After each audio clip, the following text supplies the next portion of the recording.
isquémica aguda va a tener, eh, las dos van a tener dolor torácico, ya, el famoso dolor torácico.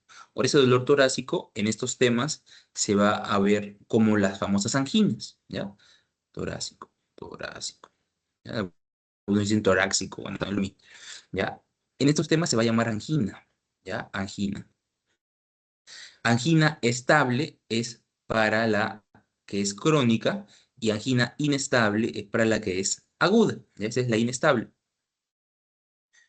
Dentro de la cardiopatía isquémica aguda, tienen que saber ustedes que esto es una emergencia, ¿ya? Esto es una emergencia, el paciente se puede morir. En cambio, esta no es una emergencia, no es un paciente que está, entre comillas, bajo control y tienes que prevenir que llegue a esto, ¿ya? Tienes que prevenir que llegue a esto. Y un paciente que hace una cardiopatía isquémica aguda, muy probablemente se vuelva un paciente con cardiopatía isquémica crónica, ¿ya? Entonces, estos eventos son uno antes del otro o viceversa, ¿ya? Ahora, esta, que es la más importante y la que tienes que acordarte siempre, ¿no? Porque una vida depende de ello, y es muy probable que la que te van a preguntar para tu examen, ¿ya? Entonces, tienes que saberlas bien. A ver, un segundo acá. Bueno, no importa. Entonces, la cardiopatía isquémica aguda va a ser la que va a tener dos partes.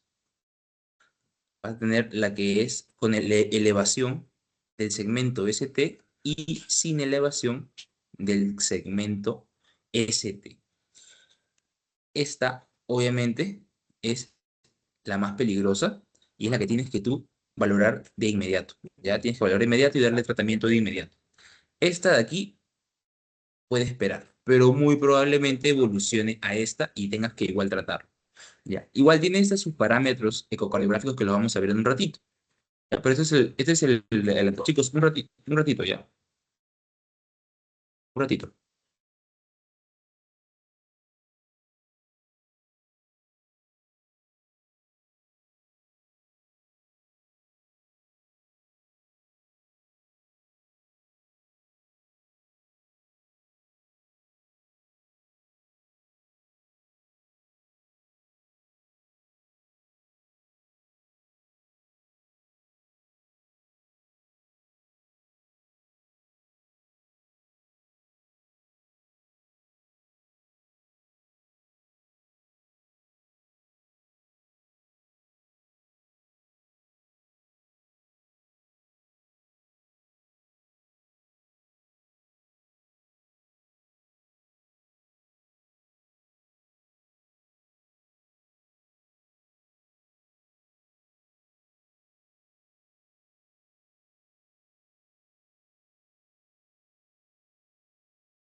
Ya, chicas, mil disculpas. Había un problema por acá, por mi casa.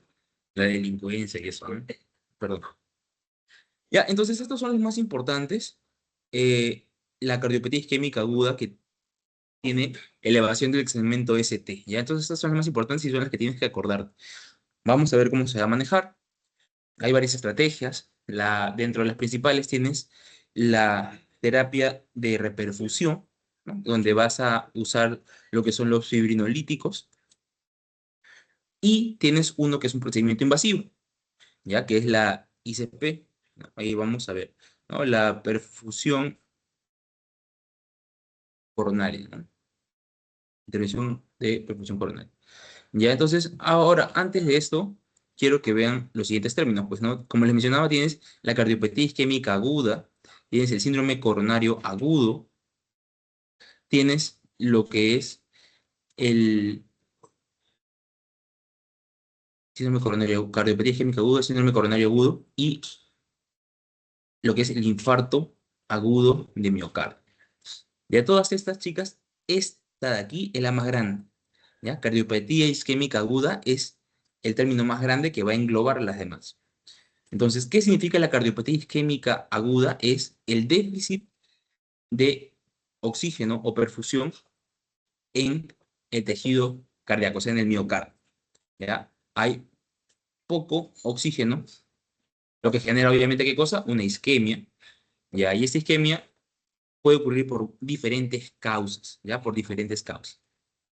Esta falta de oxígeno va a ocurrir por una oclusión de lo que son las arterias coronarias, ¿ya? Arterias que nutren al corazón.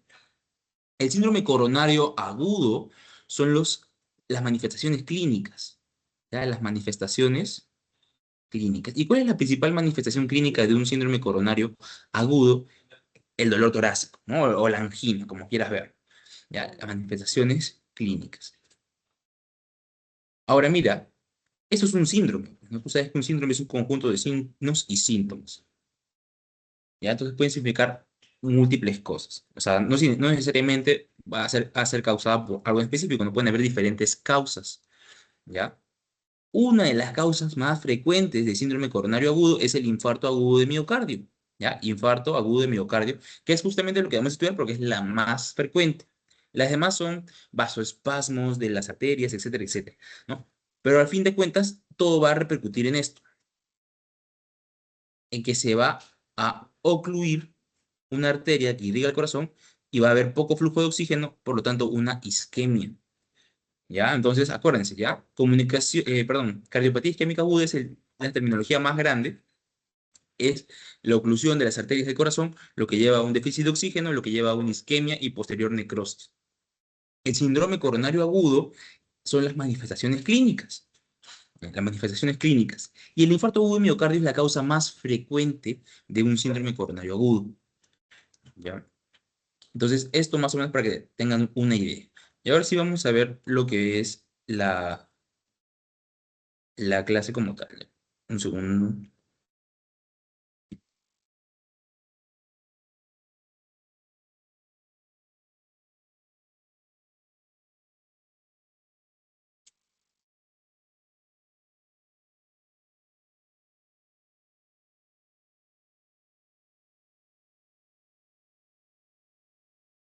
Ya, chicos. A ver, ahí estamos. Luego zoom. Vamos con la cardiopatía isquémica aguda.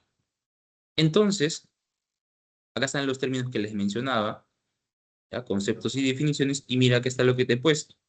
La cardiopatía isquémica aguda, ya te mencioné, es la obstrucción parcial o total del flujo de oxígeno al miocardio. ¿Ya? Obstrucción parcial o total del flujo de oxígeno al miocardio. ¿Ya? Entonces, no te voy a olvidar ese pequeño detalle.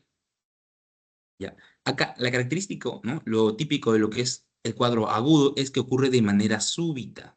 Eso me faltó mencionar. Ocurre de manera súbita. No te olvides ese pequeño detalle. Ahora viene después lo que viene a ser el síndrome coronario agudo. Y ya te había mencionado qué cosa es, que son las manifestaciones clínicas, ¿verdad? Son las manifestaciones clínicas. Ojo, manifestaciones clínicas súbitas, ¿no? Que empiezan así, el paciente está tranquilo y de la nada empieza con los síntomas. Por eso síndrome coronario agudo. Y como te mencionaba, el infarto agudo de miocardio es la forma más específica. Hay múltiples causas por las que puede ocurrir una cardiopatía isquémica aguda, ¿no? O sea, por la que se pueden presentar síndromes coronarios agudos. Pero la más frecuente es el infarto agudo de miocardio. Y obviamente es la más frecuente y la más grave. Finalmente, acá está lo de la cardiopatía isquémica crónica, que simplemente es cuando este cuadro se ha eh, establecido y se trata en el tiempo. Acuérdate que esta patología, cardiopatía isquémica crónica, puede reagudizarse, ¿ya? Y generalmente las cardiopatías isquémicas agudas se vuelven cardiopatías isquémicas crónicas. Entonces, ojo con ese pequeño detalle. Bien, espero que eso haya quedado claro. Vamos con la epidemiología, chicos. Lo más importante, factores de riesgo. Antes de continuar, es importante hacerles recordar que los hombres son los más predispuestos, ¿no? A partir de los 55 años de edad. Y las mujeres, perdón, a partir de los 45 años de edad. Y las mujeres a partir de los 55 años de edad. ¿Ya? No se olviden ese pequeño detalle. Las mujeres están protegidas por lo que es, por lo que es la producción de estrógenos. Por eso su edad es más alejada, ¿no? O sea, tienen mayor ventana de salud, digamos, entre comillas. Y entonces los hombres van a ser el grupo que va a estar más afectado en estos casos. Factores de riesgo.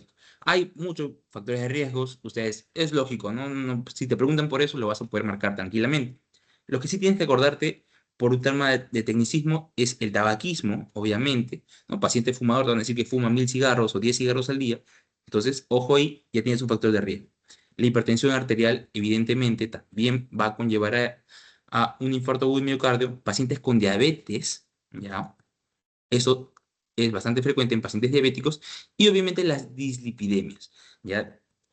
Dentro de las dislipidemias, la más relevante va a ser la elevación de la LDL, ¿no? El famoso colesterol malo, entre comillas. Entonces, ese tienes que acordarte siempre.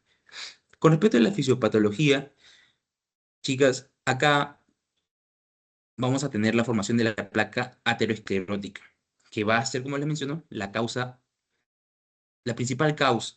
Hay múltiples causas por las que se puede ocluir una arteria del corazón. La principal es esta, ¿no? La placa aterosclerótica. Y acá ya acuerdas un poco de patología, ¿no? Y vas viendo cómo se va formando lo que es la placa aterosclerótica. De todo esto, eso es una imagen referencial, obviamente. Ustedes saben lo que ocurre, ¿no? Primero hay una lesión endotelial crónica, luego hay una disfunción endotelial. Esa disfunción endotelial, ¿qué va a hacer? Va a hacer que se activen los macrófagos y se van a atraer músculos lisos. Una vez que hayan proliferado estas células, van a empezar a captar lípidos y se va a formar la famosa estría grasa, que va a ser el signo más temprano de la formación de una placa aterosclerótica. Si hay algo que tienes que recordar de la fisiopatología, es esto, la formación de la estría grasa. Conforme sigue haciéndose crónico los estímulos para que se forme esta placa, malos hábitos alimenticios, exceso de grasas, sedentarismo, tabaquismo, etcétera, etcétera, va a seguir progresando esto y va a haber proliferación de músculo liso, va a haber producción de matriz extracelular, incluyendo depósito de lípidos y abundante cantidad de colágeno, lo que va a endurecer esta placa, lo que va a endurecer esta placa y por ende va a obstruir la luz y el flujo sanguíneo va a disminuir. Si el flujo sanguíneo disminuye, entonces no llega sangre y el músculo va a morir. Y justamente, chicos, miren acá, esa es la imagen típica de ese es del Robbins, ¿no? Mira cómo se forma acá la estría grasa y finalmente se va a formar acá el ateroma, ¿no? Fibrosado. Ahora, tú sabes que ese ateroma se puede romper, ¿verdad? Se puede romper y puede migrar, ¿no? Y vamos a tener otras patologías como son las que vimos la clase pasada conmigo, ¿no? El embolismo pulmonar, ¿verdad? El tromboembolismo pulmonar. Bien, entonces, la obstrucción de la luz, ¿qué va a ocurrir? ¿Qué va a causar esto, ¿no? La angina estable. Ahí está, la angina estable es lo que va a causar la obstrucción de la luz. Ya hay por ahí, no sé si las han explicado, ¿no? 70%, 90% de obstrucción. Cuando pasa la obstrucción por un 70% y empiezan los síntomas, ¿verdad? Y empiezan los síntomas. Cuando se ocluye el 90%, aparecen los cuadros isquémicos agudos. ¿Ya? Entonces, bastante ojo con eso. Ahora, mira, esta placa aterosclerótica se puede romper. Al romperse, ¿qué va a generar? Va a generar las famosas anginas inestables. También eh, la típica cardiopatía isquémica aguda. ¿Ya? Lo que nos va a llevar al infarto agudo de miocardio. Pero también puede ocasionar otras patologías como los ACV isquémicos, los TIA, ¿no? Los transitorios, la isquemia crítica de miembros inferiores y la muerte súbita de origen cardiovascular. ¿Ya? Chicos, entonces aquí solo acuérdate en verdad que la causa más frecuente de la cardiopatía isquémica aguda y de la enfermedad como tal, ¿no? Que es el infarto agudo de miocardio, es la placa aterosclerótica. Ya es la más frecuente. Y es la más frecuente también en personas diabéticas. Entonces, bastante ojito con eso, no te vayas a olvidar. Ahora, con respecto a las manifestaciones clínicas, acá solo vas a encontrar una cosa en particular que es el famoso dolor torácico. ¿Ya? Entonces tú, como ya llevaste semiología, lo único que tienes que hacer es aplicar la semiología del dolor. ¿verdad? El famoso Alicia, no sé si te acordarás, ¿no? La antigüedad, la localización, la irradiación, el tipo de dolor, ¿no? La característica del dolor, la intensidad y los atenuantes agravantes. ¿No? Por ahí puedes preguntar la frecuencia, cuánto dura y los síntomas asociados. Bien, entonces el dolor torácico, también conocido como angina, en este caso, si estamos hablando de la cardiopatía isquémica aguda, se llama angina inestable. ¿Ya? Entonces, primero, la antigüedad, ¿no? ¿Hace cuánto empezó el dolor? Fue rápido. Bueno, acá puesto súper rápido un tema coloquial, ¿no? Pero fue hace poco tiempo, ¿no? Hace poco tiempo. Es de inicio súbito, y eso es lo más importante. De la nada le empezó a doler al paciente el pecho. La localización, donde le duele de posición retroesternal, ¿no? Te va a señalar el pecho, ¿no? Te va a señalar el pecho. Generalmente, ¿no? Es lo más frecuente. Entonces tú lo vas a caracterizar como un dolor retroesternal. La irradiación. Y esto es lo más importante, ¿no? Lo que nos va a llevar prácticamente a descubrir que se trata de un angina inestable, ¿no? Se va a irradiar al epigastrio, a los miembros superiores, ¿ya? Puede llegar a ambos, pero más típicamente es el miembro superior izquierdo, ¿ya? El brazo izquierdo. Puede llegar incluso hasta la mandíbula y en algunas ocasiones llega incluso hasta la escápula, ¿ya? Hasta el espacio interescapular. Entonces, bastante ojo con hacia dónde se irradia este tipo de dolor. Bien, si tú le preguntas cómo siente el dolor, como si le apretara, como si le hincara, ¿no? Las características del dolor, no hay varias, no hay como siete, ocho. La que nos importa ahorita es la de carácter opresivo. Te van a decir, doctorita, siento que me está apretando el pecho, ¿no? Es un dolor opresivo. La intensidad es variable, siempre tendiendo para lo fuerte, ¿no? De la carita triste, la carita enojada, perdón, la carita con llanto. Número 10 de intensidad. Bien, y sus agravantes, ¿no? Se agrava con el esfuerzo, ¿no? El paciente empezó con el dolor, estaba sentado y empezó con el dolor, se paró para tomar agua o para echarse agua a la cara y incrementó más el dolor. Algo típico, ¿no? Y que te va a ayudar a identificar que este dolor es de una cardiopatía isquémica aguda es que no va a pasar con el reposo. ¿Ya? El paciente lo puede haber presentado antes, sí, y se sentaba y le pasaba, pero en este caso el dolor no va a parar, ya no va a calmar con reposo. Entonces, esto ya te da a ti una aproximación al diagnóstico, ¿ya? Que no calma el reposo, es un dolor que no pasa. Bien, entonces, no te olvides, ¿no? Esta es la típica descripción de la angina. En este caso, angina inestable. Obviamente, vamos a encontrar síntomas agregados, ¿no? Como puede haber disnea súbita, sudoración fría, fatiga, síncope y puede desencadenar incluso un paro cardiorrespiratorio súbito también de la nada, ¿no? O sea, empieza con este dolor torácico y pasados los minutos se hace más severo y le da un paro, ¿no? Y eso está relacionado con qué tipo de arteria se estaría ocluyendo, ¿ya? Pero bueno, entonces más que nada me interesa a mí que te acuerdes el dolor torácico.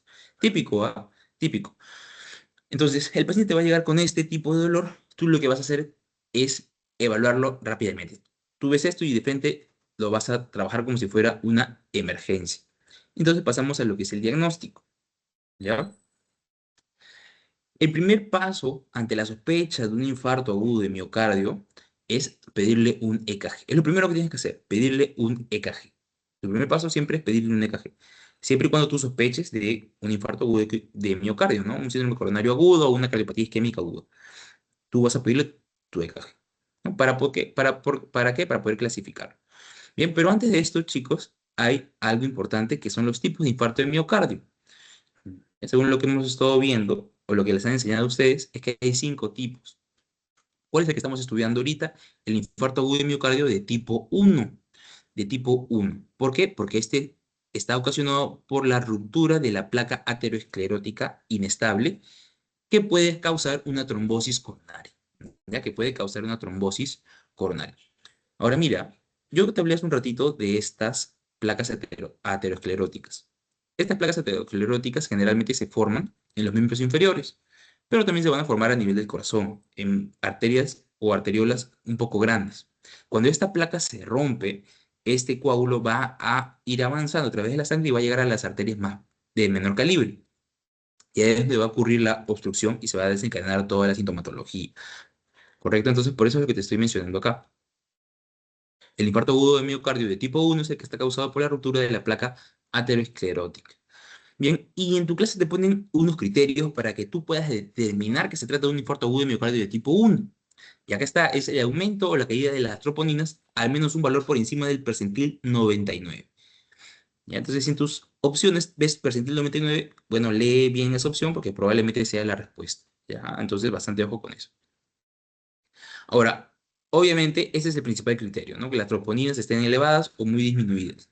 A eso tú le tienes que agregar cualquiera de estos de aquí, ¿no? Síntomas agudos de isquemia de miocardia, el dolor torácico o angina inestable, cambios en el electrocardiograma, que haya ondas P patológicas y que sea un examen de coronariografías y se encuentre pues un trombo a ese nivel. Entonces ya ahí ya tienes tu diagnóstico de infarto agudo de miocardio de tipo 1.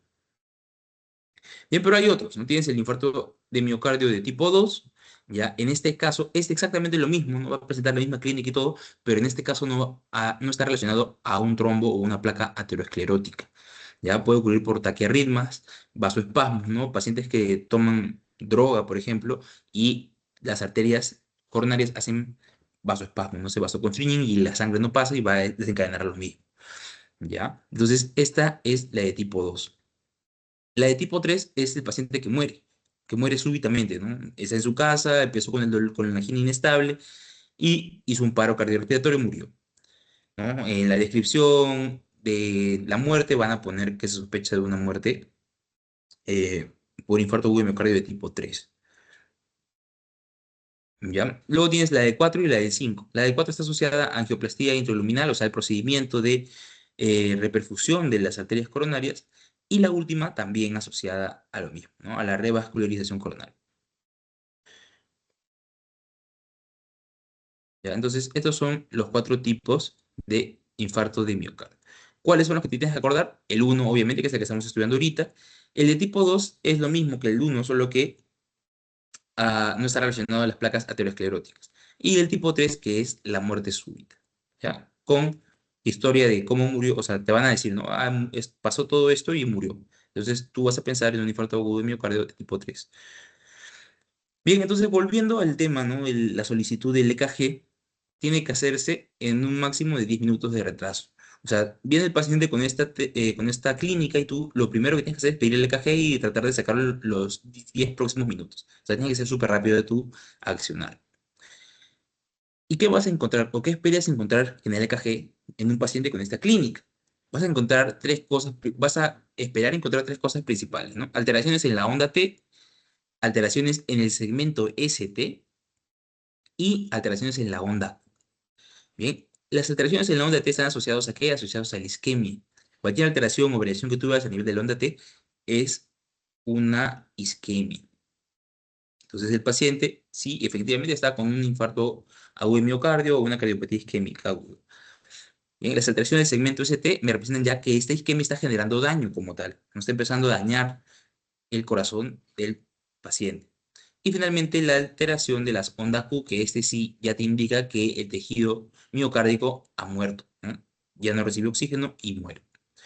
Entonces, en lo que nos respecta a los principales hallazgos están relacionados obviamente al segmento ST, que van a ser la injuria y lesión. Y vas a tener dos situaciones, ¿no? Cuando el ST está elevado y cuando el ST no está elevado. La que tú tienes que tratar inmediatamente es cuando está elevado. Entonces, mira aquí, ¿qué vas a encontrar tú en el electrocardiograma?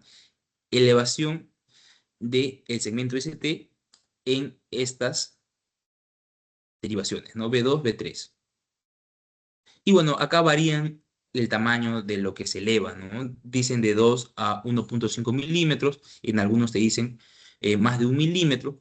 Acá lo interesante e importante es que recuerdes que tienen que ser, o sea, que tiene que haber esta elevación en dos derivadas, ¿ya? En dos derivadas como mínimo y que sean continuas, ¿ya? Y que sean continuas. Puede ser, la vas a encontrar, generalmente la vas a encontrar en varias, ¿no? Pero si tú encuentras ya en dos derivaciones, ¿no? Como que son las más frecuentes B2 y B3, si las encuentras juntas, entonces es muy probable que hay en otras, ¿ya? Si las encuentras en dos juntas, ya hablas de una cardiopatía isquémica aguda con ST elevado. Y entonces, miren, así se va a ver, ¿no? Acá está, ¿no? Esta es la elevación del segmento ST, ¿no? La elevación del segmento ST. Así se debería ver de manera normal, pero en este caso lo vas a ver elevado, ¿no? Supradesnivel también le dice. Entonces vamos a colocarlo aquí por si acaso. Elevación o supradesnivel. Supradesnivel. Ya no te voy a subir ese detalle, es intuitivo, ¿no? Supradesnivel, un nivel elevado, pero por si acaso lo ponemos. ¿Qué más podrías encontrar en un electrocardiograma que tiene elevación de ST? Podrías encontrar un bloqueo de rama izquierda o inversiones de la onda T. ¿Ya? Inversiones de la onda T. El más específico, elevación de ST. Pero también podrías encontrar esto. Entonces, si por obvio te ponen que solo encuentras elevación de ST, es falso. No podrías encontrar también estas características adyacentes. ¿Ya? Ahora, En el, en el caso que no esté elevado, no tienes que está no elevado. Y puedes encontrar que el ST está normal, que hay cambios inespecíficos, ¿no? Que no logras identificar o encuentras solo una elevación en una sola derivación. O puedes encontrar esto que es lo más frecuente, ¿no? El segmento ST deprimido, ¿ya? E inversión de la onda T. E inversión de la onda T. Ahora, mira, algo que han preguntado, a mí me preguntaron en mi examen cuando llevé ya hace tiempo, es que el ST deprimido es un marcador cuantitativo de mal pronóstico, ¿no? Si bien es cierto, yo te estoy mencionando que el ST elevado es el que tienes que actuar inmediatamente y un paciente que no tiene ST elevado lo puedes manejar con más calma, ¿ya? Lo puedes manejar con más calma. Pero si encuentras un ST deprimido o varios ST deprimidos, entonces es muy probable que de aquí pases a este de acá arriba, ¿ya? Que se agrave el cuadro. ¿Ya? Entonces, el ST que no esté elevado puede volverse elevado, ¿ya? Y la onda ST deprimida es una indicación de que va a poder llegar a eso con mayor rapidez, ¿no? Y igual vas a tener que actuar. Bien, ahora mira, si tienes en el laboratorio, lo único que tienes que pedir son las enzimas cardíacas. ¿Y cuáles son las enzimas que tienes que pedir? Las troponinas. Siempre, esto no te olvides, ¿no? Es un tema de cultura general. Tienes que pedir troponinas. Es el biomarcador específico para un infarto agudo de miocardio. ¿Qué te va a indicar? Te va a indicar el daño a nivel de los cardiomiocitos. Entonces es bastante importante que pidas tus troponinas. En un paciente que tiene ST elevado, ya no le vas a pedir troponinas, ¿no? De frente tienes que ir al manejo y ya luego le puedes pedir. Pero si es un paciente que tiene el segmento ST no elevado, sí le puedes pedir troponinas. Y ahí vas a ver. Bien, hay otro marcado, hay otras enzimas cardíacas que ya son menos específicas, que es la creatina fosfoquinasa, ¿no? La CKMB. Esta la vas a encontrar también en el músculo esquelético, por eso se dice que no es tan específica. Ya, en cambio, la troponina sí es exclusiva del corazón. Y acá lo que tienes que recordar es su pico. El pico de la troponina va a ser a las 24 horas y el pico de la creatina fosfoquinasa va a ser a las 2 horas. La troponina se va a elevar recién a las 2 horas del evento coronario agudo.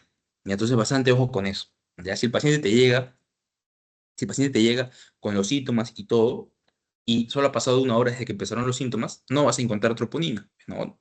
Entonces, bastante ojito con eso. Ya. Ahora mira, entonces no te olvides, por favor, troponina, ¿ya? Troponinas son las principales. ¿Ya? Son las principales que tú tienes que pedir. En especial las vas a pedir si es que ya sabes, si es que el ST no está elevado. Ahora, que la troponina esté elevada no necesariamente significa que va a ser un infarto agudo de miocardio. Mira, acá en tu clase te ponen diagnósticos diferenciales para las troponinas elevadas, ¿no? Y es un cuadro largo. Mira, taquiarritmias, insuficiencias cardíacas, emergencias hipertensivas, miocarditis, síndrome de Takotsubo, etcétera, etcétera. Disecciones aórticas que son las más frecuentes, que no me acuerdo yo dónde haber visto esto. Hablé como un rarito ya, pero la disección aórtica es uno de los principales diagnósticos diferenciales para una elevación de troponinas. ¿Ya? Entonces, bastante ojo con esto. Entonces, cuando tú vas a empezar a pensar en diagnósticos diferenciales, cuando no el electrocardiograma es normal, ¿no? Pero tiene la clínica y le pides troponina y sale elevada. Entonces, si esto no es un infarto, ¿qué puede ser? Ahí recién empiezas a pensar en estas cosas aquí. ¿Ya? No te olvides taquiarritmias, insuficiencia cardíaca, emergencias hipertensivas y la disección de la aorta. Bien, y luego en tu clase te hablan de la estratificación del riesgo. Esta estratificación de riesgo lo vas a hacer en pacientes que no tienen elevación del segmento ST. No hay elevación del segmento ST. Y hay diferentes formas de estratificarlos. Ya las principales son las escalas de Grace y TIMI.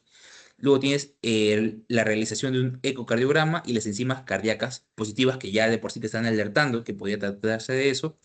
Y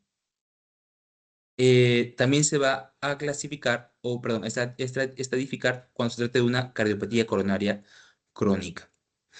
Bien, entonces en este cuadro, más que nada, tienes que acordarte los valores de acá abajo. Mira, acá te dice, ¿no? La clasificación de riesgo de CRIS. Cuando es menor de 108 puntos, ¿no? Acá están los parámetros que va a haber. La edad, la frecuencia cardíaca, la presión arterial y la creatinina son los principales puntos o aspectos que va a evaluar esta escala de Grace, que supuestamente es la más recomendada, ¿no? La escala de Grace. Bien, entonces lo que tú tienes que acordarte son estos valores de aquí abajo. Esto de aquí no te van a preguntar, en verdad. Es un tema ya un poco más a nivel cardiológico especialista, ¿no? Lo que tú tienes que acordarte es esto, no te van a pedir la clasificación de riesgo de Grace. Si es de menos de 108, entonces tiene muy poco porcentaje o muy poca probabilidad de morir a nivel hospitalario. Si va de 109 a 140, entonces el riesgo aumenta, ¿no? El riesgo de morir a nivel intrahospitalario aumenta. Y si tiene más de 140, es probable que muera. Igual, el riesgo de que muera es poco, mira, ¿no? Del 3%, ¿ya? Pero igual existe mayor riesgo que si tiene menos puntaje. Entonces, eso es lo más importante que tienes que acordarte. ¿Ya? Lo de la muerte a los 6 meses, si quieres lo revisas, ¿ya? Pero esto de aquí arriba que te estoy diciendo que revises, eso sí es para el momento, ¿no? Al momento del paciente ingresa y sus probabilidades de muerte dentro de las próximas 72 horas. Esta es después de los 6 meses. ¿Ya? Entonces ahora vamos a otra cosa que te podrían preguntar tranquilamente, que es el tratamiento. Y en el tratamiento, acá sí hay bastantes cositas, vamos a ser lo más puntuales posibles. Espera un ratito. No sé si hasta ahí alguien tiene alguna pregunta. ¿Todo bien?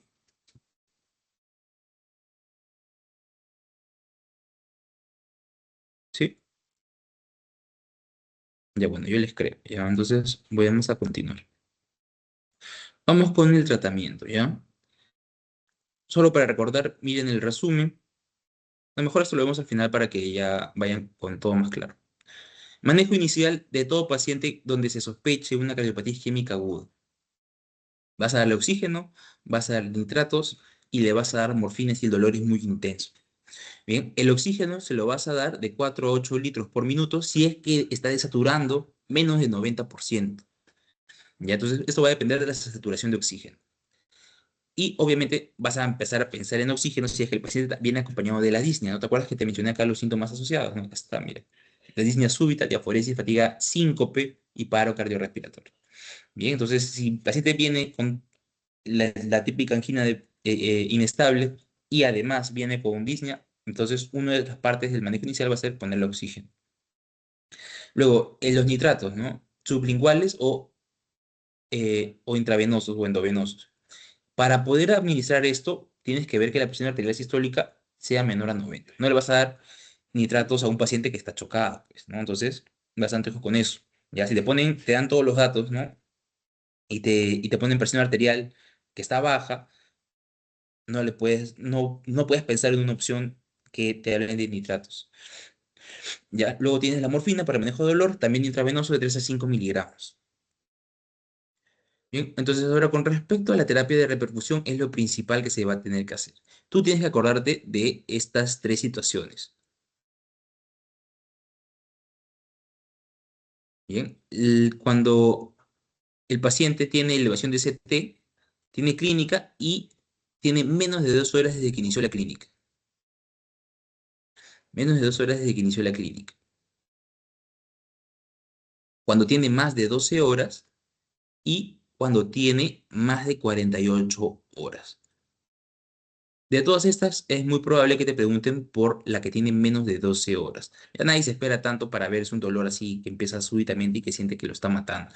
Y entonces, esta es la que tú tienes que aprender sí o sí. Bien, Generalmente se va a presentar en una posta o de repente de manera privada, entonces tú tienes que evaluar dos situaciones. ¿Qué tan lejos está de un centro especializado donde se puede hacer lo que se conoce como la intervención coronaria percutánea, ¿no? La ICP o CPI, como quieras ver. ¿Ya? ICP, intervención coronaria percutánea. Entonces tú vas a actuar en base a eso, ¿no? ¿Qué tan lejos estás? Si el paciente viene con la clínica típica, ya le sacaste su cardiograma y sale que tiene elevación de CT, vas a evaluar las dos situaciones. Si el centro especializado está a menos de 120 minutos, entonces vas a iniciarle la intervención coronaria percutánea. ¿Ya? O si está en el mismo hospital, ¿no? Ya llegó al hospital, no está en el Almenar, en el Rebagliat, o en otro hospital grande, pues, ¿no? Se hace de frente una intervención coronaria percutánea.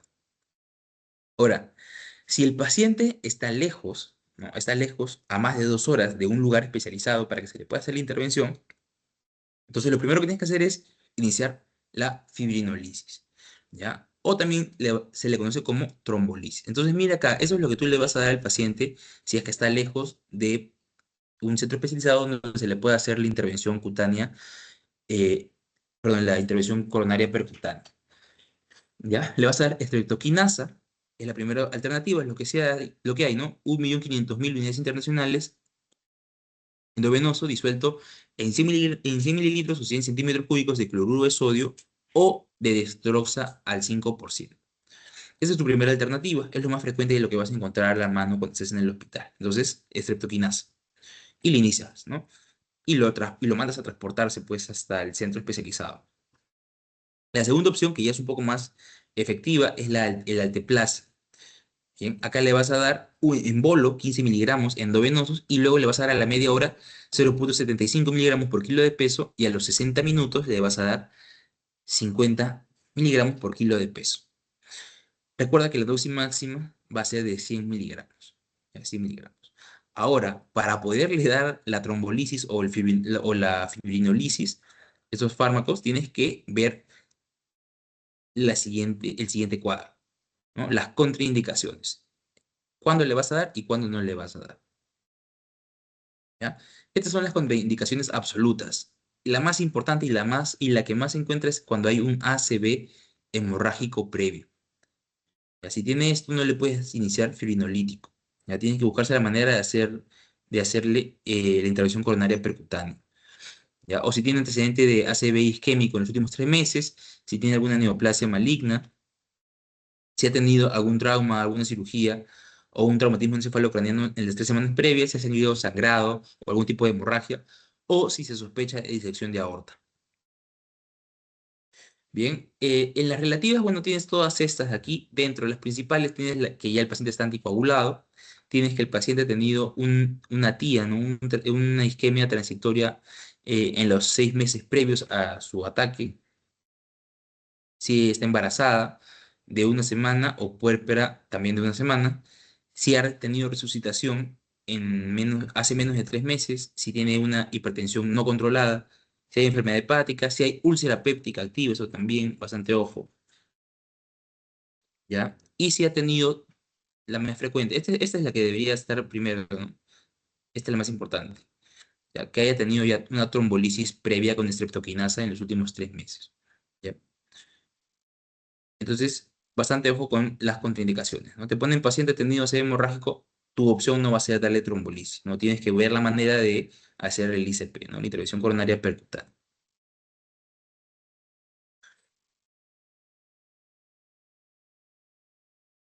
¿Ya? Ahora miren acá. Una vez que se ha logrado hacer la fibrinolisis, tienes que ver si hay criterios de reperfusión, ¿ya? Si hay criterios de reperfusión o si no hay criterios de reperfusión. ¿Qué son los criterios de reperfusión?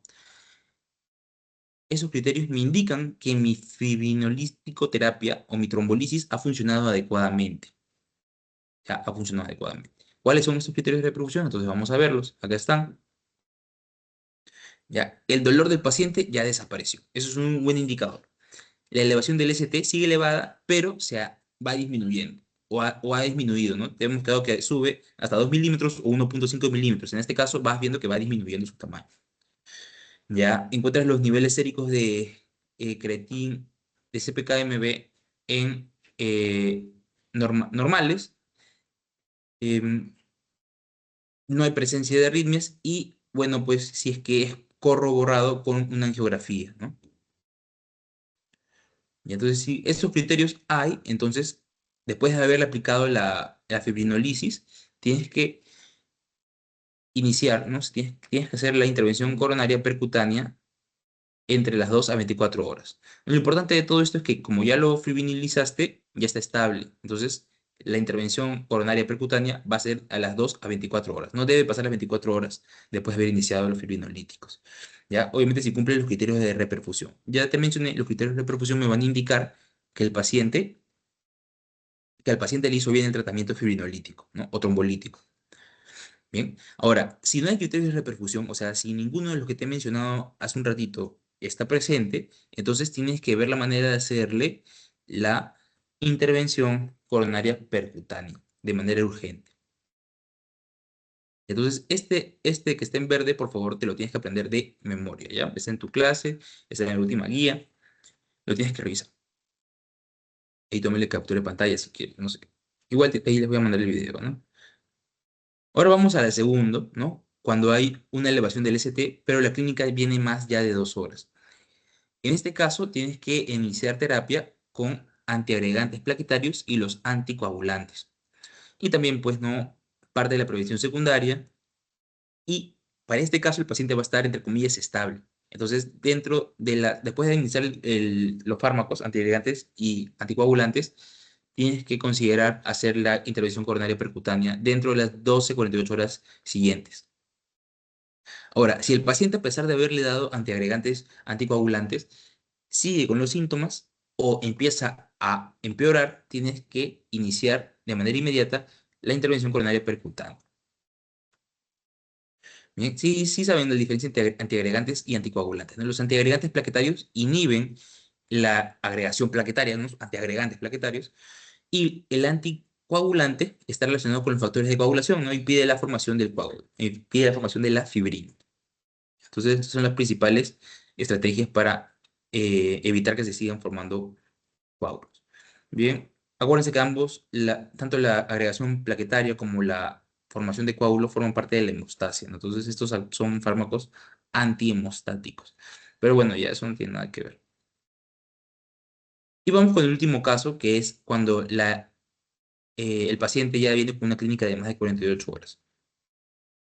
En este caso, ya más de 48 horas el paciente se encuentra, entre comillas, estable. Entonces lo que vas a hacer va a ser hacerle test invasivos para evaluar si es la isquemia residual del paciente. Tienes que hacerle una ergometría. Ahí vamos a ver más adelante cómo se hace este examen. Bueno, lo vamos a mencionar. Ya. Ahora, esos son los más importantes. Lo muy probable es que te pregunten, es el que está en verde, por eso lo puse de verde. Ya lo lees, lo repasas antes de tu examen de nuevo. Ahora, este de aquí es la cardiopatía isquémica aguda, pero sin elevación del segmento ST.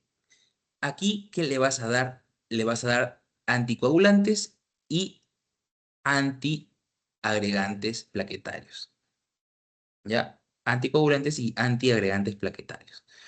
Es lo que tienes que hacer. Ese es tu objetivo. No saber memorizarlos, en verdad, no te lo van a preguntar. No es frecuente. ¿Ya? No es frecuente. A lo mucho te preguntarán por esto. Bueno, o sea, no es que no sea frecuente, no, sino que sí pasa seguido, pero no es tanta relevancia. Lo más importante es lo otro. Ya al tema del examen, entonces tienes que priorizar un poco. Pero bueno, acá te los menciono. Ya los anticoagulantes que tienes que dar en elevación de ST, ahí está, ¿no? A la cabeza la enoxaparina, ¿ya? La enoxaparina, no te voy a olvidar, enoxaparina. Actúa a nivel del factor 10 de coagulación. Y a nivel de los antiplaquetarios, acuérdate por favor, ¿dónde está? Acá está, ¿no? El eptifibatide. O también la famosa aspirina, que es la que usamos acá en Perú, ¿ya? La aspirina. Tu aspirina, no te olvides. Clopidogrel también podrías ser una opción, pero aspirina es la más frecuente, ¿ya? Entonces, estos son cuando el paciente no tiene elevación de ST. Acuérdate que un paciente que no tiene elevación de ST, muy probablemente salga, ¿no? De ese cuadro, ¿no? con el tratamiento anticoagulante y antiplaquetario, y probablemente en un momento se vuelva una cardiopatía isquémica crónica. ¿Ya? Entonces, bastante ojo con eso, por eso se le da también anticoagulantes y antiplaquetarios. Entonces, de aquí vas relacionando, ¿no? Y vas viendo que los pacientes con cardiopatía isquémica crónica también tienen tratamiento con anticoagulantes y con agregantes plaquetarios. ¿Ya? Entonces, es simplemente relacionar un poquito, ¿no? Entonces, no te olvides, ¿ya? Enoxaparina, por favor. Y también por ahí, en otros lados, es bastante frecuente el uso de apixaban, ¿ya? Y rivaroxaban. Entonces, por ahí también lo puedes. Hay otro, no sé si está acá Dabigatran, ¿dónde está? Acá está, Dabigatran también se da. ¿Ya? Entonces, esos cuatro al menos, trata de recordarlo. Ya. Ahora, las complicaciones, chicas. Esas son las principales complicaciones de hacer el tratamiento con todo lo que hemos mencionado, ¿no? De hacer una terapia de reperfusión. El paciente se puede hipotensar, ¿ya? Por eso, si la presión sistólica está baja, no le vas a hacer ese tratamiento, ¿no? Tienes que ver otra manera. Generalmente no ocurre, ¿no? Pero puede pasar, ¿ya? Si se pueden desencadenar arritmias, como probablemente el paciente haga un paro, ¿no? Si puede haber hemorragias por la anticoagulación y la presencia de aneurismas, náuseas y vómitos. Náuseas y vómitos son las complicaciones más frecuentes.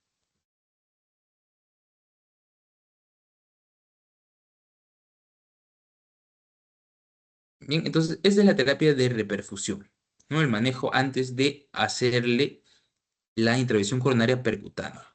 Y la intervención coronaria percutánea, tú tienes dos estrategias, ¿no? La angioplastía, bien, que entra el catéter, ¿no? Esto es un procedimiento invasivo, no te olvides, ¿ah? Yo lo pongo por si acaso, procedimiento invasivo, ¿ya? Entonces tienes la angioplastía, ¿no? Entras mediante catéter a las arterias y inflas un globito, ¿no? Que va a extender la arteria y no iba a empezar a pasar sangre. Bien.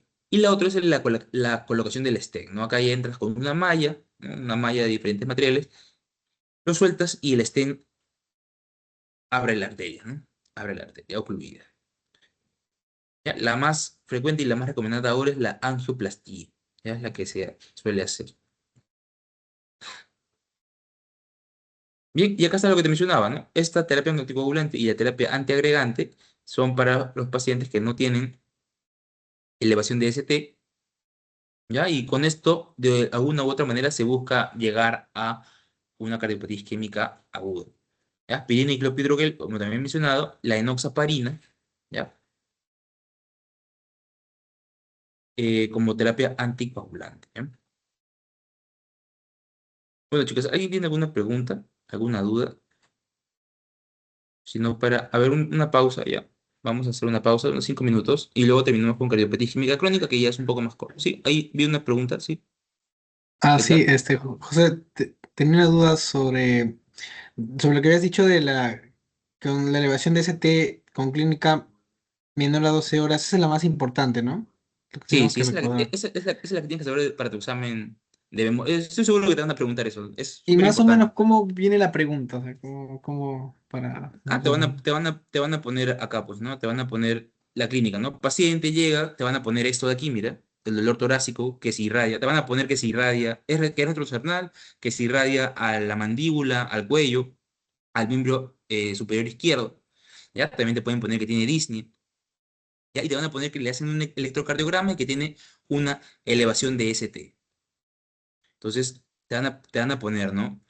¿Qué es lo que tendrías que hacer si el paciente se encuentra lejos, no sé, del centro de atención? Entonces, tu respuesta, ¿cuál sería? Iniciar fibrinolíticos, ¿verdad? Porque está lejos, no está a más de 2 horas, te van a poner, ¿no? Si quieres ser específicos, ¿no? Entonces, lo que tú tienes que hacer es, ¿dónde está? Acá está, terapia de reperfusión, ya te mencioné, ¿no? Tienes dos situaciones, ¿no? Si está lejos del lugar o si está cerca del lugar, ¿ya? Si te dicen que está en el hospital o no te especifican nada del tiempo, tu principal opción va a ser, obviamente, iniciar la intervención coronaria percutánea.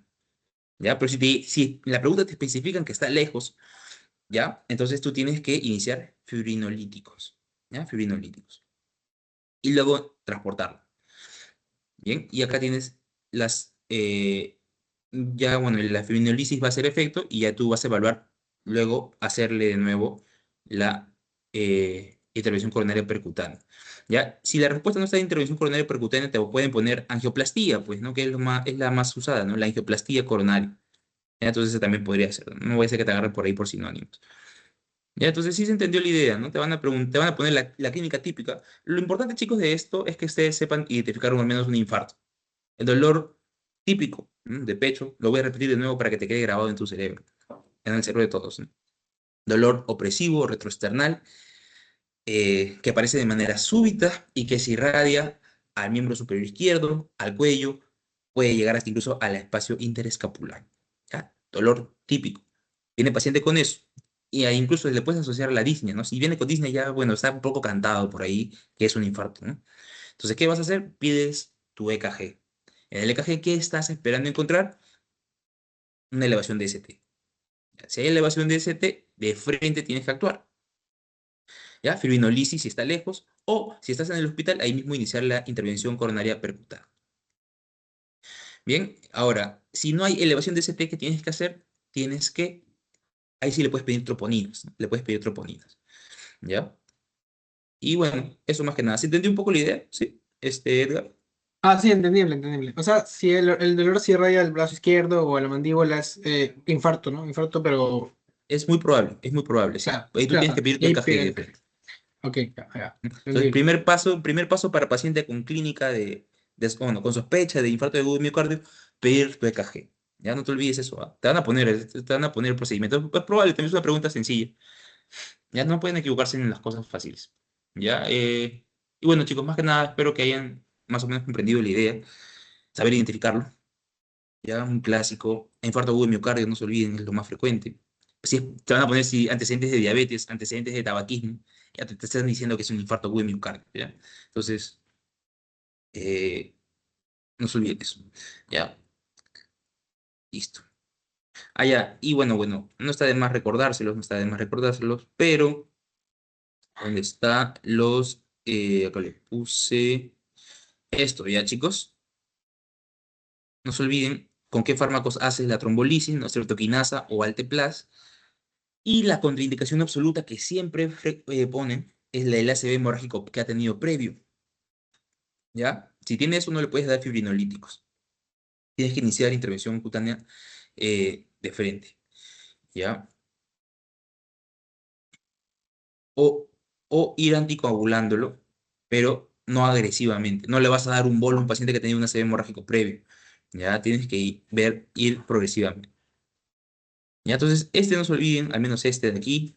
Eh, Y por acá había, la disección de aorta, obviamente, si la aorta está rota, no se le vas a anticoagular, pues no, porque no se va. Ustedes saben que cuando se rompe algo en el cuerpo, busca, pues, ¿no? Arreglarse, ¿no? Si le das anticoagulantes o antiagregantes, no se va a poder sanar, ¿no? Y este cuadro va a empeorar, ¿ya? Y eso de aquí, ¿eh? Si ya ha tenido trombolisis previa, en especial con estreptokinasa, no, pues no lo vas a hacer con lo mismo, ¿no? Acá de frente empiezas con anteplazo. Ya, pero bueno, esto ya es un poco más específico, de verdad, dudo mucho que te lo pregunten. No es más que nada para que lo sepas. Ya, chicos, entonces, eso más que nada. Cardiología es bastante extenso y he tratado de resumirlo lo más importante y lo más puntual posible. Ya, chicos, de todas maneras, ustedes saben que yo siempre les recomiendo que haya el resumen, ¿no? Ahí está. Ahí está, mira. Acá te dicen lo mismo, ¿no? Paciente, ¿no? Empieza con el infarto, bueno, con la clínica típica de un infarto, te comunicas con las emergencias o lo llevas al hospital y tienes acá si va de frente al hospital, ¿no? Inicias lo que va a ser la terapia de intervención cutánea, coronaria percutánea, ¿no? Intervención coronaria percutánea. Y acá, pues, no tienes las siguientes opciones, ¿no? Si estás lejos, en menos de 2 horas, o si estás cerca, ¿no? Si estás cerca. Si estás lejos, fibrinolíticos, no te olvides, fibrinolíticos. Si está lejos y cumple criterios, ¿no? Vas a darle fibrinolíticos. Si está lejos, perdón, si está cerca, de frente inicias, pues no. Intervención coronaria percutánea. ¿Ya? Ya, chicos. Vamos entonces, si no hay más preguntas, con la crónica. Eso es más corto, en verdad. unos 5 minutos, ya tomen un poco de aire y luego continuamos. ¿Ya?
Ya, listo, chicas. Entonces vamos a terminar de una vez, ¿ya?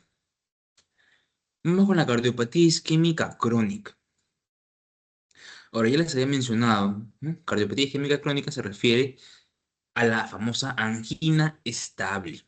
Bien, entonces cuando el paciente con cardiopatía isquémica aguda logra salir de esa fase, ¿ya? Muy probablemente, en algún momento, si es que no se cuida o los fármacos no están en efecto, ¿qué va a pasar? Va a volverse un paciente, eh, un cardiópata crónico, ¿no? Va a tener una cardiopatía isquémica crónica. Bien, en este caso, ¿no? Las arterias se van ocluyendo progresivamente, ¿ya? Progresivamente. Va a llegar un punto en que si no se prevé, no se trata a tiempo, va a desarrollar una cardiopatía isquémica aguda. Bien, entonces es sencillo, ¿verdad? Lo crónico se puede reagudizar. No sé si han escuchado eso. Les deben haber mencionado en algún momento. Bien, en la etiología, chicas, es lo mismo. Ya lo más frecuente, la formación de la placa aterosclerótica, ¿ya? La aterosclerosis coronaria. Es más del 90% de incidencia, o bueno, es la principal, ¿no? La aterosclerosis coronaria. Ahora mira, hay otras, ¿no? De ese 10% que falta, tienes a los espasmos coronarios, disfunción microvascular. Acuérdate que la aterosclerosis es a nivel de las arterias coronarias, ¿no? Por eso son coronarias, ¿no? Arteriosclerosis coronarias. La disfunción microvascular es cuando se va a ocluir los vasos, las ramas, ¿no? De estas coronarias, ¿no? Las más pequeñas. Tienes las anomalías congénitas, puente miocárdico y las secuelas de infarto agudo de miocardio, que son de todas estas las más frecuentes, ya que tienen disfunción ventricular. Bien, entonces, hasta acá, chicas, lo único que me interesa, en verdad, que se acuerden es que la es crónica cuando la angina es estable, ¿no? El paciente tuvo su dolor y le pasa, ¿no? Tuvo su dolor y le pasa, no hubo más cosas. Bien, listo. Y Y bueno, pues no, un paciente que ha tenido un infarto agudo previo, ya de por sí va a ser un paciente que tiene, que tiene una condición de cardiópata isquémico crónico, ¿no? Por así decirlo. Ya, entonces bastante ojo con eso, no hay mucho que ver al respecto. Ahora mira, con respecto a la epidemiología, igual, los mismos factores de riesgo, es exactamente lo mismo. El hombre es el más predispuesto, pacientes con dislipidemias, diabetes e hipertensión arterial, estas tres son las principales, obviamente, pacientes que fuman y pacientes que son sedentarios y tienen obesidad. ¿Ya? Ahora, con respecto a la fisiopatología, es lo mismo, ya solo que acá hace más énfasis en la isquemia. Ya hacen más énfasis en la isquemia y los efectos que va a causar, ¿no? En este caso se habla más de lo que va a ser una poca oferta de oxígeno, ¿no? Porque le está llegando poco oxígeno, poca oferta de oxígeno y aumento en la demanda de el músculo miocárdico.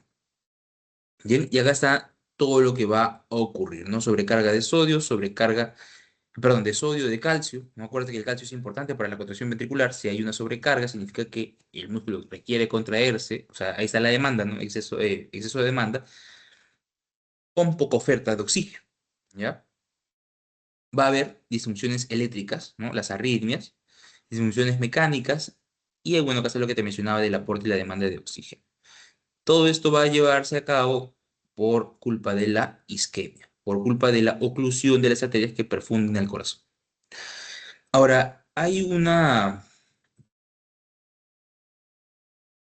no sé si lo mencioné antes, pero hay tres ramas importantes que irrigan al corazón, ¿no? La coronaria derecha, la coronaria izquierda y rama de la coronaria izquierda, que es la descendente anterior, si no me equivoco, ya la descendente anterior. Eh, y esas tres son las que están relacionadas, pues, con con la cronicidad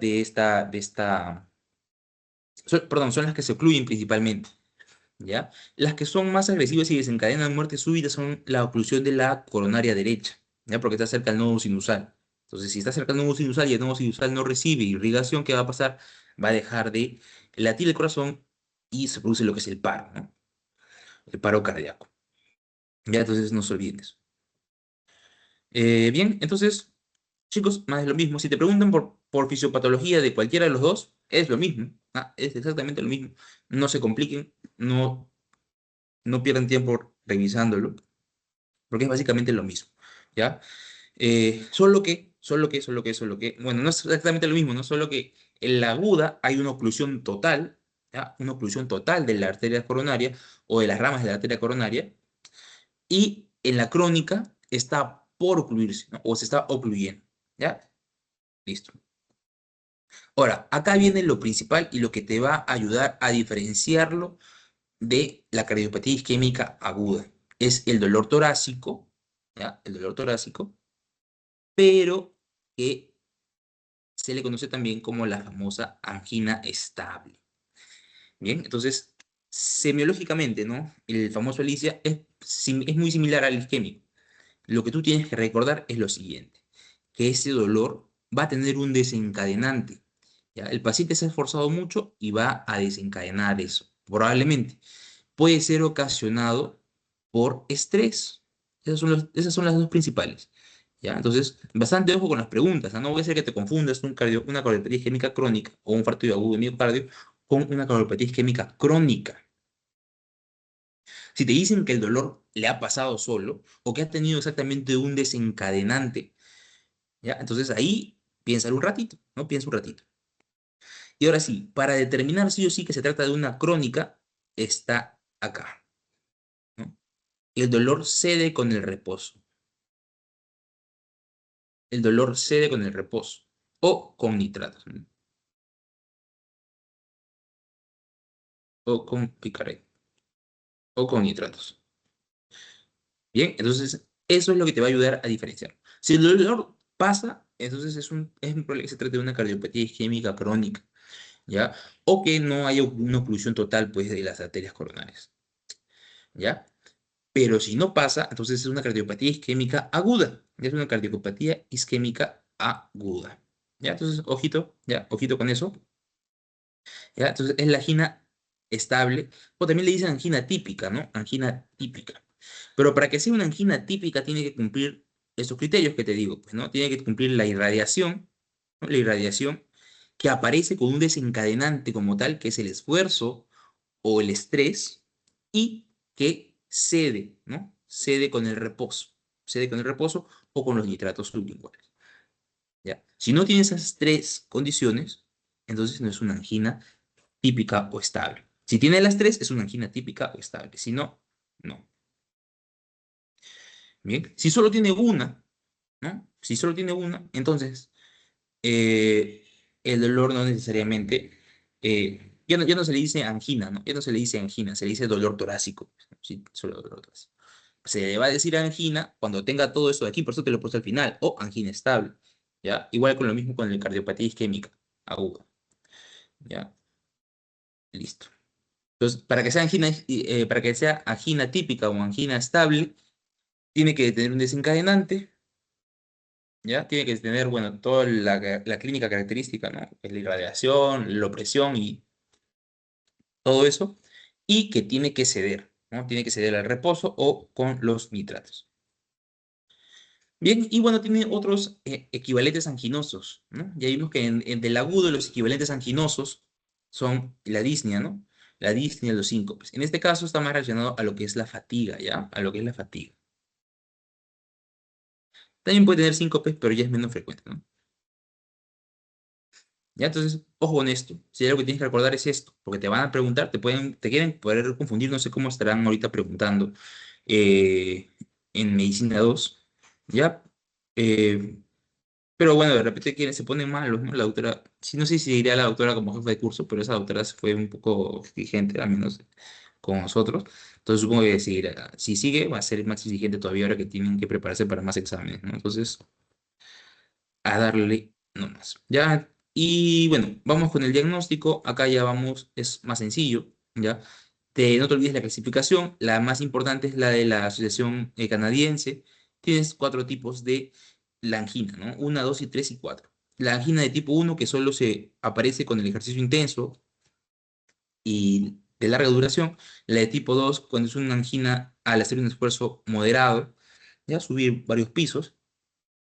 La angina de tipo 3 que aparece cuando el paciente hace un esfuerzo leve, como caminar poca cantidad de metros. Y la de clase 4 o tipo 4 es la que ocurre en reposo. Esta te pueden preguntar qué tipo de angina es. ¿Ya? 1, 2, 3 o 4. Y la de Mija es lo mismo, ¿no? Es muy similar. Bien. Ahora, ¿cuál es el objetivo del diagnóstico? Confirmar la isquemia, ¿no? A qué tanto está y evaluar el riesgo que tiene este paciente de hacer un cuadro agudo. Bien, en el electrocardiograma a este paciente ya se le hacen todas las pruebas que puedan haber, pues, ¿no? Tranquilo, es un paciente estable, no le va a pasar nada. Entonces, le puedes hacer todas las pruebas necesarias. La principal es el EKG, obviamente. Y acá, ¿qué vas a encontrar? Vas a encontrar, puedes encontrar lo normal, ya un poco difícil, pero puedes encontrar ondas Cook, acuérdate que están asociadas a la necrosis en un paciente que ya tenía un infarto. Puedes encontrar inversiones de onda T, que acuérdate que, si bien es cierto, no es un marcador que vaya, que me indique riesgo a que se vuelva un cuadro agudo, pero también si está, es probable, ¿no? Ya empiezas a preocuparte un poco, pero no es inminente, ¿no? Puedes encontrar también bloqueos de RAM. ¿Ya? La prueba más importante es esta, chicas. ¿Ya? La prueba de esfuerzo, la ergometría. No te olvides, ¿ya? La ergometría. Bien, ¿qué busca evaluar la ergometría? La capacidad funciona, ¿ya? La capacidad funciona. Te voy a olvidar ese pequeño detalle. Bien, luego tienes otras pruebas, ¿no? La ecocardiografía de esfuerzo, la gamografía miocárdica, el famoso SPECT, ¿no? En tu clase le ponen tomografía computerizada por emisión de protón único, el SPECT. Esta es la más específica, ¿ya? Esta es la más específica. Hay casos, ¿no? De estos pacientes, ¿no? Que según las pruebas que se le van haciendo, el paciente eh, podría considerársele hacer una, una, una terapia de reperfusión, ¿no? O sea, una PCI, ¿no? Una intervención coronaria percutánea, ¿ya? Una ICP, perdón, ¿no? Intervención coronaria percutánea. Para poder determinarlo, ¿no? Y poder hacerlo, tienes que hacer los exámenes más específicos. Usualmente lo hacen con este de aquí nomás, ¿no? Un ecocardiograma de esfuerzo o con una ergometría, ¿ya? Y con eso van a hacerse su ICP, ¿no? Su intervención coronaria percutánea. Pero la más específica, la que se debería hacer, es esta de aquí, ¿no? El SPECT, ¿ya? El SPECT. Entonces, no te olvides que esta es la más específica, ¿ya? La más específica. Y hay otros exámenes, ¿no? Angiografía, por tomografía y la resonancia magnética con dobutamina, ¿no? Resonancia magnética nada más. Bien, bueno, acá está la imagen que te ponen a ti. A ver, vamos a ver.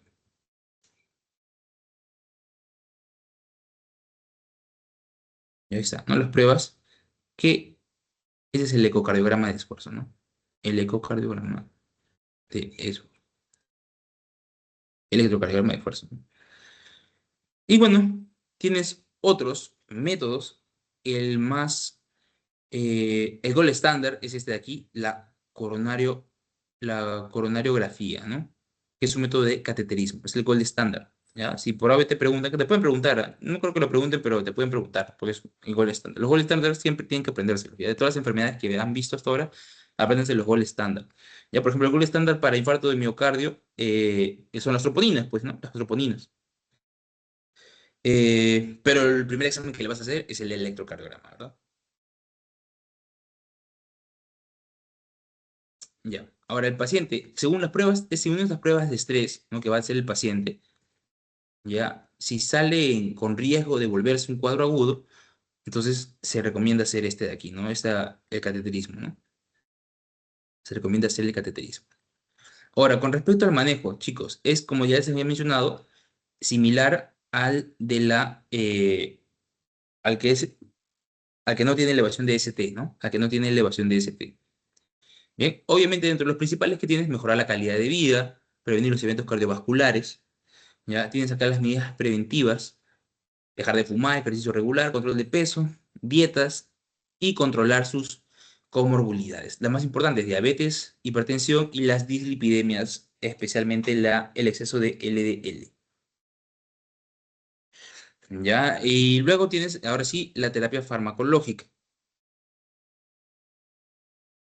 Mira acá, ¿no? Ese es un tratamiento de larga data.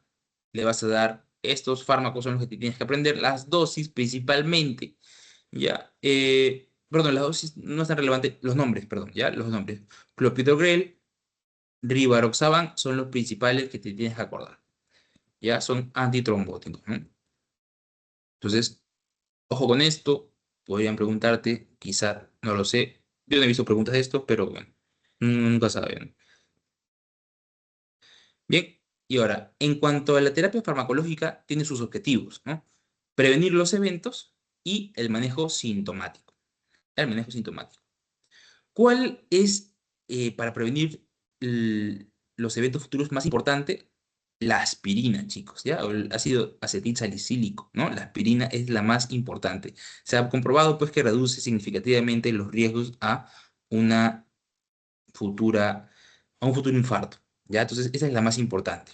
¿Ya? Si no, probablemente no te acuerdas nada en el examen, marca aspirina, ya no importa si te equivocas, marca aspirina, ya es lo más probable que te estén preguntando por eso. Estatinas, obviamente, ¿no? Para evitar que siga progresando las placas ateromatosas. Bien, tienes los YECA, los ARA2, preferiblemente, obviamente, los YECA. A la cabeza el enalapril es el más común, el más usado, y este está relacionado con la mortalidad, ¿no? Mejora la mortalidad de estos pacientes, ¿ya? El enalapril, o bueno, los YECAs, ¿no? Los YECAs, mejoran la mortalidad de los pacientes. Y obviamente se van a usar, ¿no? Estos se piensan usar si es que el paciente tiene comorbilidades previas, pues no como hipertensión arterial, diabetes y disfunción ventricular, ¿ya? Disfunción ventricular. Ya, si el paciente tiene cualquiera de estas, entonces una de tus opciones fijas es usar un YECA. Ya luego tienes los beta bloqueadores, ya si el paciente tiene antecedentes de disfunción sistólica o si ha tenido antecedentes de infarto agudo de miocardio. Y bueno, también puedes dar combinados, ¿no? Rivaroxaban con aspirina, ¿ya? Rivaroxaban con aspirina. De todos esos, por favor, entonces acuérdate, el antiagregante plaquetario, la aspirina y tu YECA enalapril, ¿ya? Uno está relacionado con reducir la mortalidad futuro, ¿no? Reduce los posibles infartos de miocardio, y la otra es que evitan que mueras, entre comillas, si es que tienes comorbilidades previas, ¿ya? Listo. Ahora, el manejo sintomático, igual, ¿no? Tienes a los beta bloqueadores que van a ser tu primera opción,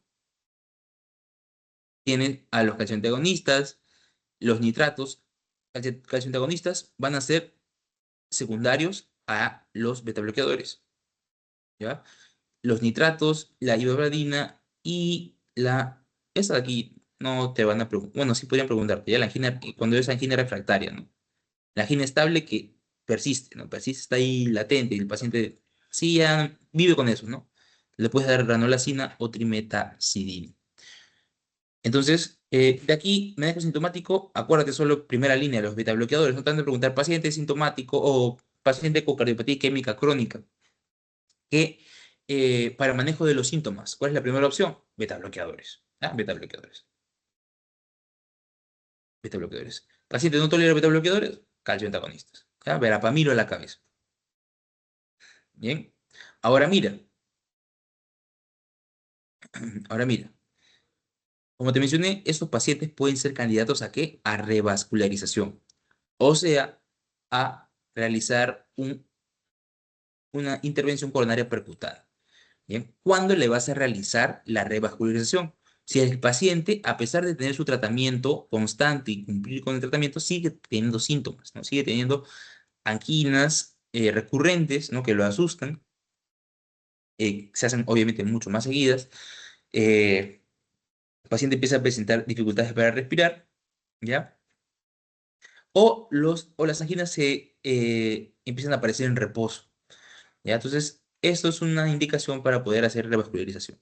Eh, en las pruebas, ¿no? Las ecocardiografías, más que nada, eh, evidencian isquemia extensa, ¿ya? Entonces, también va a ser candidato a revascularizar. Si hay estenosis crítica del tronco coronario, ya más que nada, sobre todo el izquierdo, ya también va a ser candidato a revascularizar, ¿ya? Y no te olvides que antes de, a pesar de tener estos criterios, ¿no? Que ya de frente me mandan una revascularización, tienes que hacer los exámenes. El examen más específico es el SPECT, ¿ya? No te olvides el SPECT, ¿ya? O gammagrafía, ¿no? Gammagrafía, ¿ya? O SPECT simplemente. Ya, esa es la más precisa. Y bueno, una vez que haces esto, compruebas pues que sí, es verdad, se está bien obstruida la arteria del paciente y tienes que hacerle una revascularización antes que desencadene un cuadro agudo. ¿Ya? Y le inicias, ¿no? ¿Con qué opciones tienes? Igual, ¿no? Angioplastía con stent, es la más frecuente, también puedes usar la que es con baloncito, o una cirugía de revascularización, ¿no? Lo hacen los bypass, ¿ya? Ya, chicos, entonces eso sería más que nada las clases del día de hoy. Como les menciono, si por A o B no tienen tiempo de estudiar, les recomendaría obviamente que estudien cardiopatía isquémica aguda. Ya, la idea es que estudien todo, obviamente, pero si están con la premura del tiempo, bueno, pues enfóquense en eso. Ya, no sé si alguien tiene alguna pregunta.